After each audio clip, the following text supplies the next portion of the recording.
Saudi US നിക്ഷേപ യോഗത്തിന് റിയാദിൽ തുടക്കമായി. Elon Musk, Mark Zuckerberg, OpenAI CEO തുടങ്ങിയവർ പങ്കെടുക്കുന്നുണ്ട്. US പ്രസിഡന്റ് ഡൊണാൾഡ് ട്രംപ് റിയാദിലെത്തി. സൗദി കിരീടാവകാശിയാണ് ട്രംപിനെ സ്വീകരിക്കുന്നത്. അഫ്താബ് റഹ്മാൻ കൂടുതൽ വിവരങ്ങളുമായി റിയാദിൽ നിന്ന് തത്സമയം. അഫ്താബ്, എന്തൊക്കെ പുതിയ വിവരങ്ങൾ ഇപ്പോൾ പങ്കുവയ്ക്കാനുണ്ട്? ഇപ്പോൾ ഇവരുടെ ബിസിനസ് മീറ്റ് തുടങ്ങി കഴിഞ്ഞിട്ടുണ്ടല്ലോ, ആരൊക്കെയാണ് അതിൽ പങ്കെടുക്കുന്നത്? ഒപ്പം ട്രംപ് അവിടെ ലാൻഡ് ചെയ്തോ?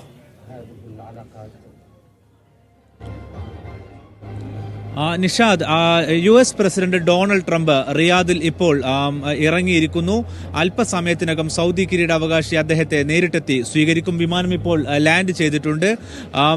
ഇനിയുള്ള മണിക്കൂറുകളിൽ ഏറ്റവും പ്രധാനപ്പെട്ടത് US-ഉം സൗദിയും തമ്മിലുള്ള നിക്ഷേപ കരാറുകളാണ്. അതോടൊപ്പം തന്നെ ട്രംപും സൗദി കിരീടാവകാശിയും പ്രധാനമന്ത്രിയുമായ മുഹമ്മദ് ബിൻ സൽമാൻ രാജകുമാരൻ തമ്മിൽ നടക്കുന്ന കൂടിക്കാഴ്ചയിലെ പ്രധാനപ്പെട്ട വിഷയം സ്വാഭാവികമായിട്ടും ഗസ തന്നെയായിരിക്കും.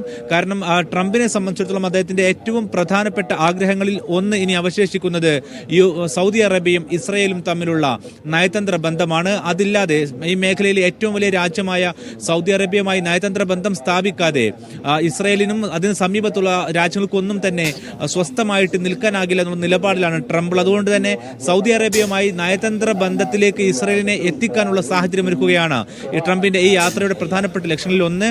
അതിലേക്ക് വഴി തുറക്കുന്ന ചർച്ചകൾ ഉണ്ടാകും. അതിന് മുന്നോടിയായി സൗദിയുടെ ഈ വിഷയത്തിലുള്ള നിലപാട് എന്ന് പറയുന്നത് ഫലസ്തീൻ രാഷ്ട്രത്തിനുള്ള വഴി തുറക്കണം എന്നുള്ളതാണ്.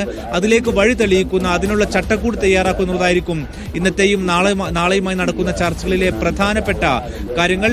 ഇപ്പോൾ ട്രംപ് വിമാനം ഇറങ്ങിയിട്ടുണ്ട്. ഇതിന് സമാന്തരമായിക്കൊണ്ട് തന്നെ സൗദിയും US-ഉം തമ്മിലുള്ള നിക്ഷേപ സഹകരണ കരാറുകളുമായി ബന്ധപ്പെട്ട് പ്രത്യേക ഫോറം നടക്കുന്നുണ്ട്. അതിൽ ഇലോൺ മസ്കും ഒപ്പം തന്നെ മാർക്ക് സുക്കർബർഗ്, അതേപോലെ തന്നെ OpenAI CEO ഉൾപ്പെടെയുള്ളവർ പങ്കെടുത്തുകൊണ്ടിരിക്കുന്നു. ഇങ്ങനെ ആദ്യത്തെ ദിനത്തിൽ ഒരേ സമയം നിക്ഷേപവും കരാറുകളും നടക്കുമെങ്കിലും അതോടൊപ്പം തന്നെ രാഷ്ട്രീയ പ്രാധാന്യമുള്ള ഗസയും ഒപ്പം തന്നെ ഇറാൻ ഉൾപ്പെടെയുള്ള വിഷയങ്ങളും ഇന്ന് ചർച്ചയാകുന്നുണ്ട്. ഇറാനുമായി ആണവ സഹകരണ ചർച്ചകളിലാണ് ഇപ്പോൾ US ഉള്ളത്. ഇതിന് മധ്യസ്ഥത വഹിച്ചുകൊണ്ടിരിക്കുന്ന ഒമാൻ ഉൾപ്പെടെ നാളെ എത്തുന്നുണ്ട്. അതോടൊപ്പം തന്നെ സിറിയക്ക് മേൽ നിലവിൽ US-ന്റെ ഉപരോധമുണ്ട്. പുതിയ പ്രസിഡന്റ് തിരഞ്ഞെടുത്ത സാഹചര്യത്തിൽ സിറിയക്ക് മേലുള്ള ഉപരോധം നീക്കുന്നതും ഇന്നും നാളെയുമായി നടക്കുന്ന നടക്കുന്ന കൂടിക്കാഴ്ചകളിൽ ചർച്ചയാകും. ഇന്ന് ഉച്ചയ്ക്ക് ശേഷമാണ് ആദ്യഘട്ട ചർച്ചകൾക്ക് തുടക്കമാവുക. ഇപ്പോൾ ഇറങ്ങിയ ട്രംപിനെ അദ്ദേഹത്തെ രാജകീയമായി തന്നെ കൊട്ടാരത്തിലേക്ക് എത്തിക്കും. ഇവിടെ വെച്ചാകും സൗദി കിരീടാവകാശിയുമായുള്ള സ്വകാര്യ സംഭാഷണങ്ങൾ ഉണ്ടാവുക. ഇതിനുശേഷമായിരിക്കും ഉച്ചയ്ക്ക് ശേഷം നിക്ഷേപ ഫോറത്തിലേക്കും മറ്റും കടക്കുകയും ചെയ്യുക. നിഷാദ്,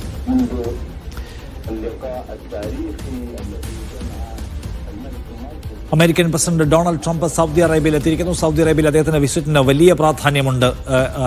മേഖലയിൽ എല്ലാ പ്രധാനപ്പെട്ട രാജ്യങ്ങളും ഉറ്റുനോക്കുന്ന സന്ദർശനം എന്ന സവിശേഷതയാണ് അതിനുള്ളത്. നാളെ US ഗൾഫ് ഉച്ചകോടി നടക്കാൻ പോകുന്നു. ആ ഉച്ചകോടി എന്തൊക്കെ പ്രധാനപ്പെട്ട കാര്യങ്ങൾ ചർച്ച ചെയ്യുന്നു, അതിലെന്തൊക്കെ പ്രധാനപ്പെട്ട കാര്യങ്ങളിൽ തീരുമാനമുണ്ടാകുന്നു, അമേരിക്ക അതിലെന്തൊക്കെ സർപ്രൈസിംഗ് ആയിട്ടുള്ള സംഗതികൾ പ്രഖ്യാപിക്കുന്നു പോലെയുള്ള കാര്യങ്ങളുണ്ട്. അഫ്താബ്, ഈ റീജിയൻ ആകെ തന്നെ ട്രംപിന്റെ ഒരു സർപ്രൈസ് ആയിട്ടുള്ള ഒരു സ്റ്റേറ്റ്മെന്റ്, ഒരു പ്രതികരണത്തിന് കാത്തിരിക്കുകയാണോ? അതെന്തായിരിക്കുമെന്നാണ് അനലിസ്റ്റുകൾ പറയുന്നത്?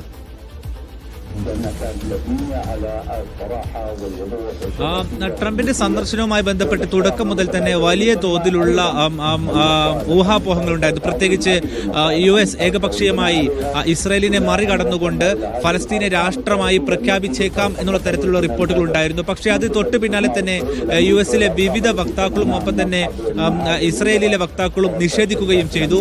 അതേസമയം തന്നെ ഈ വരുന്ന സന്ദർശനത്തിന്റെ രാഷ്ട്രീയ പ്രാധാന്യം എന്ന് പറയുന്നത് ട്രംപിന്റെ മുൻ സന്ദർശനത്തിലാണ് രണ്ട് പ്രധാനപ്പെട്ട മേഖലയിലെ അറബ് രാഷ്ട്രങ്ങൾ UAE-യും ബഹ്റൈനും ഇസ്രായേലുമായി നയതന്ത്ര ബന്ധത്തിലേക്ക് പോയത്. സമാനമായ സ്ഥിതിയിലേക്ക് സൗദിയെ എത്തിക്കുക എന്നുള്ളതാണ് ട്രംപിന്റെ ഈ സന്ദർശനത്തിന്റെ പ്രധാനപ്പെട്ട ഉദ്ദേശങ്ങളിൽ ഒന്ന്. സമാന്തരമായി കൊടുത്ത നിക്ഷേപ കരാറുകളും മറ്റും നടക്കുന്നുമുണ്ട്. എങ്കിൽ പോലും അദ്ദേഹത്തിന്റെ പ്രധാനപ്പെട്ട ലക്ഷ്യം സൗദി അറേബ്യയെ ഇസ്രായേലുമായി അടുപ്പിക്കുക എന്നുള്ളതാണ്. അങ്ങനെ അടുപ്പിക്കണമെങ്കിൽ സൗദിയെ സംബന്ധിച്ചിടത്തോളം നിലവിലെ സാഹചര്യത്തിൽ അറബ് മേഖലയിലാകെ ഗസയിലെ വംശഹത്യ വലിയ തോതിലുള്ള ജനരോഷത്തിന് കാരണമായി നിൽക്കുന്ന അന്തരീക്ഷമുണ്ട്.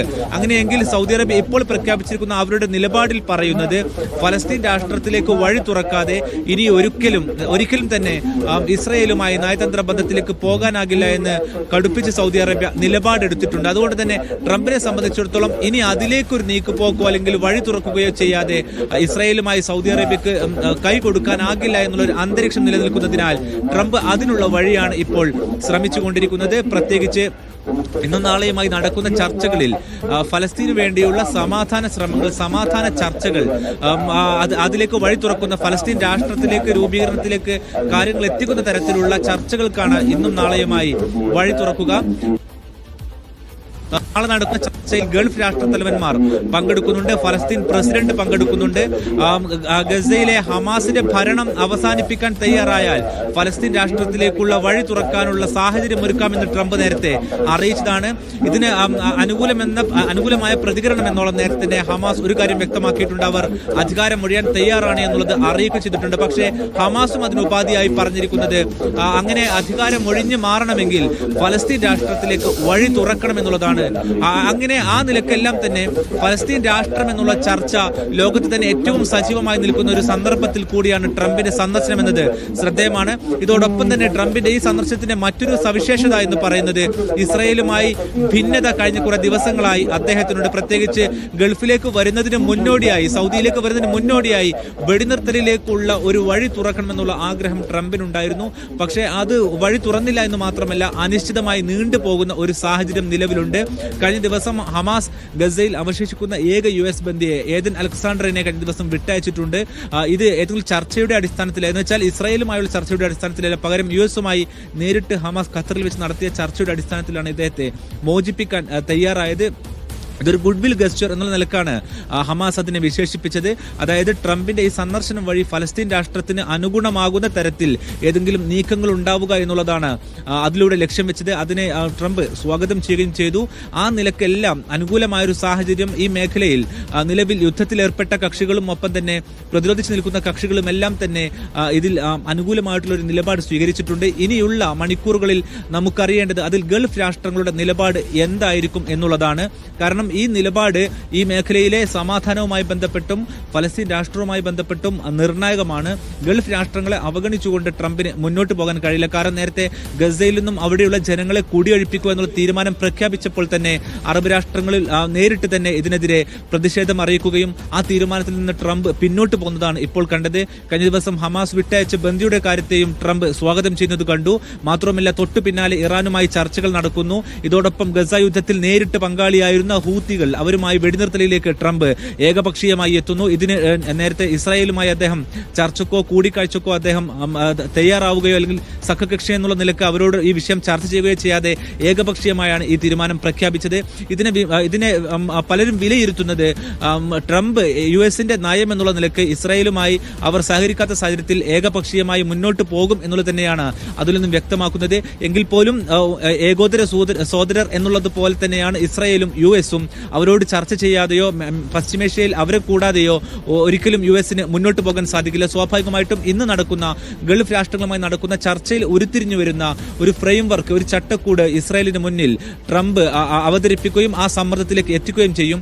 നെതന്യാഹുവിനെ സംബന്ധിച്ചിടത്തോളം അദ്ദേഹത്തെ നമുക്കറിയാം, രാഷ്ട്രീയമായ താല്പര്യങ്ങൾ അദ്ദേഹത്തിനുണ്ട്. കാരണം അദ്ദേഹം അധികാരം വിട്ടൊഴിയുന്ന നിമിഷത്തിൽ തന്നെ അദ്ദേഹം വിവിധ കോടതി നടപടികൾക്കും ഒപ്പം തന്നെ നിയമക്കുരുക്കിലേക്കും നീങ്ങുന്ന സാഹചര്യമാണ്. അതുകൊണ്ട് അനിശ്ചിതമായി ഇത് നീട്ടിക്കൊണ്ടു പോകുക എന്നുള്ളത് നെതന്യാഹുവിന്റെ താല്പര്യമാണ്. പക്ഷേ ആ താല്പര്യത്തിനനുസരിച്ച് വെടിനിർത്തൽ അനിശ്ചിതമായി നീട്ടിക്കൊണ്ടുപോയിക്കൊണ്ട് ഈ മേഖലയിലുള്ള സംഘർഷാവസ്ഥ മുന്നോട്ട് കൊണ്ടുപോകാൻ ട്രംപിന് താല്പര്യമില്ല. കാരണം മേഖലയിലെ ഓരോ രാജ്യങ്ങളിലും ട്രംപിന് US പ്രസിഡന്റ് എന്നതിനു അപ്പുറത്തേക്ക് നിക്ഷേപമുണ്ട്. സൗദിയിൽ തന്നെ വൻകിട പദ്ധതികൾ അദ്ദേഹത്തിന്റെ പുരോഗമിക്കുന്നുണ്ട്. അതുകൊണ്ട് US പ്രസിഡന്റ് എന്നതിനൊപ്പം തന്നെ സൗദിയിലെയും ഗൾഫ് രാഷ്ട്രങ്ങളിലെയും നിക്ഷേപകൻ എന്നുള്ളൊരു മുഖം കൂടി ട്രംപിനുണ്ട്. ഈ നിലക്കെല്ലാം തന്നെ സ്വാഭാവികമായിട്ടും ഇന്ന് നടക്കുന്ന ചർച്ചകൾ ഉണ്ടാകും.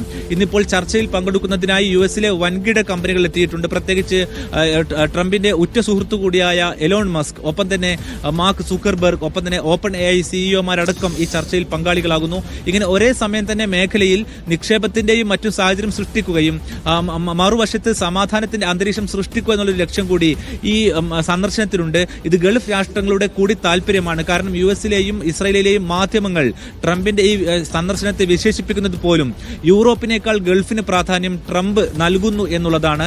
അതുതന്നെയാണ് ഈ സന്ദർശനത്തിന്റെ ഏറ്റവും പ്രധാനപ്പെട്ട ഹൈലൈറ്റും. ഏകദേശം ട്രില്യൺ ഡോളറിന്റെ നിക്ഷേപമാണ് സൗദിയിൽ നിന്നും US ഇന്നത്തെ കരാറിലൂടെ വാങ്ങാൻ പോകുന്നത്. പകരമായി ഇതുവരെ സൗദിക്ക് ലഭിക്കാത്ത തരത്തിലുള്ള പ്രതിരോധ ആയുധങ്ങളും ആണവ സഹകരണ കരാറുകളും ഇന്നത്തെ സന്ദർശനത്തിൽ ഒപ്പുവെക്കുന്നു. ഇതിൽ എടുത്തു പറയേണ്ടത് നേരത്തെ ഇത്തരം പ്രതിരോധ കരാറുകൾ സൗദിക്ക് നൽകണമെങ്കിൽ നേരത്തെ ബൈഡൻ ഭരണകൂടം പോലും പറഞ്ഞിരുന്നത് ഇസ്രയേലുമായി ബന്ധം സ്ഥാപിക്കാതെ ഏതെങ്കിലും തരത്തിലുള്ള ആയുധ കരാറുകളോ ആയുധ പാക്കേജുകളോ സൗദിക്ക് നൽകാൻ സാധിക്കില്ല എന്ന നിലപാടിലായിരുന്നു US ഭരണകൂടം ഉണ്ടായിരുന്നത്. അതായിരുന്നു അവരുടെ നയം. ആ നയത്തിൽ നിന്ന് പിന്നോട്ട് പോയിക്കൊണ്ട് കഴിഞ്ഞ ദിവസങ്ങളിൽ ട്രംപ് പറഞ്ഞത് ആണവ സഹകരണ കരാറിലേക്ക് സൗദിയുമായി മുന്നോട്ട് പോവുകയാണ്, അതിന് ഇസ്രായേലുമായി ബന്ധം വേണമെന്നുള്ള ഉപാധി തങ്ങൾ പിൻവലിക്കുന്നു അല്ലെങ്കിൽ അത് നിർബന്ധമാക്കുന്നില്ല എന്നുള്ളതാണ് ഇപ്പോൾ പറയുന്നത്. എന്ന് വെച്ചാൽ നേരത്തെയുള്ള നിലപാടിൽ നിന്ന് US അവരുടെ സാമ്പത്തിക താല്പര്യവും ഒപ്പം തന്നെ രാഷ്ട്രീയ സാഹചര്യവും മുൻനിർത്തിക്കൊണ്ട് പിന്നോക്കം പോയിരിക്കുന്നു. രണ്ട് ദിശയിലാണ് സമാന്തരമായി രണ്ട് ദിശയിലാണ് ഇപ്പോൾ US-ന്റെയും ഇസ്രായേലിന്റെയും നയമുള്ളത്. സ്വാഭാവികമായിട്ടും ഇന്ന് ഗൾഫ് രാഷ്ട്രങ്ങളുമായി നാളെയുമായി നടക്കുന്ന ഗൾഫ് രാഷ്ട്രങ്ങളുമായുള്ള യോഗത്തിന് ശേഷം ട്രംപിന്റെ താല്പര്യവും US-ന്റെ താല്പര്യവും സ്വാഭാവികമായിട്ടും ഇസ്രായേലിന്മേൽ ട്രംപ് അവതരിപ്പിക്കും. ഒരു വർഷത്തിനകം ഗസയുടെ റീകൺസ്ട്രക്ഷൻ പ്ലാൻ അല്ലെങ്കിൽ ഗസയെ പുനരുദ്ധാരണത്തിലൂടെ തിരിച്ചു കൊണ്ടുവരിക, ഫലസ്തീൻ രാഷ്ട്രത്തിലേക്ക് വഴി തുറക്കുക എന്നുള്ളത് കൂടി ഇതിന്റെ ലക്ഷ്യമായിരിക്കും. ഒപ്പം ഇങ്ങനെ ഒരു നീക്കം നടന്നു കഴിഞ്ഞാൽ, ഒരു പക്ഷേ ഫലസ്തീൻ രാഷ്ട്രം രൂപീകരിക്കുന്നതിനുള്ള വഴി തുറന്നു കഴിഞ്ഞാൽ സ്വാഭാവികമായിട്ടും അടുത്ത ഘട്ടത്തിൽ നടക്കാൻ പോകുന്നത് ഇസ്രായേലും സൗദിയും തമ്മിലുള്ള നയതന്ത്ര ബന്ധമാണ്. അത് സൗദി നേരത്തെ വ്യക്തമാക്കിയതാണ്. ഇസ്രായേലുമായി ഇടഞ്ഞു നിൽക്കാൻ സൗദിക്കും താല്പര്യമില്ല. പക്ഷേ ഫലസ്തീൻ രാഷ്ട്രത്തിലേക്ക് വഴി തുറന്ന് എല്ലാവർക്കും സമാധാന അന്തരീക്ഷം സൃഷ്ടിക്കപ്പെടുന്ന ഒരു സാഹചര്യം സൃഷ്ടിക്കാനായാൽ ട്രംപിന്റെ മധ്യസ്ഥതയിൽ തന്നെ ഇസ്രായേലുമായി ഒരു നയതന്ത്ര ബന്ധത്തിലേക്ക് സൗദി പോവുകയും ചെയ്യും. ഈ തരത്തിലെല്ലാം രാഷ്ട്രീയ പ്രാധാന്യമുള്ളതാണ് ഇന്നുള്ള യോഗം എന്ന് പറയുന്നത്. ട്രംപ് ഇപ്പോൾ വിമാനത്തിൽ നിന്നും ഇറങ്ങും, അദ്ദേഹത്തെ സ്വീകരിച്ചുകൊണ്ട് കൊട്ടാരത്തിലേക്ക് പോകും, തുടർന്ന് ചർച്ചകൾ നടക്കും. നിഷാദ്, ശരി. അഫ്താബ് റഹ്മാൻ റിയാദിൽ നിന്ന് വിവരങ്ങൾ നൽകും.